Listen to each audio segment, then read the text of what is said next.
How to change your Twitter settings to see sensitive content. Hello and welcome back everybody. In today's video, we are going to provide you with a step-by-step guide in order to do so. So let's get started. We can open up the Twitter Access application on our phone for that and log in into our account if we're not logged in.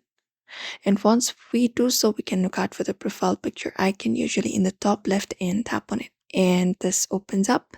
Now from here, look out for settings and support and tap on it. After that, go ahead and access the option for settings and privacy and go ahead and tap on it. Once we go to settings and privacy, we can go to the section for privacy and safety. Go ahead and tap on that option.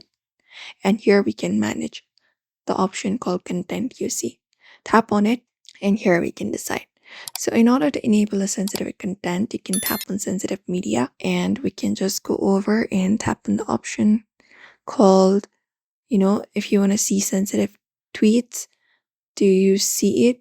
We can just go over and turn it on. So you can tap on it if you want to turn it on, tap on show all, or if you do not want to see it, you can turn it off by tapping on the option for turn off instead of that.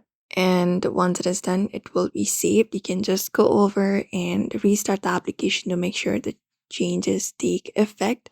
And sensitive content includes tweets with violence or adult content or graphic media. Twitter may still restrict some content by country or age, so make sure your account is age verified if required. And that's it everybody, you may follow out this method for now. So we hope this video was helpful. Give this video a like and subscribe for more.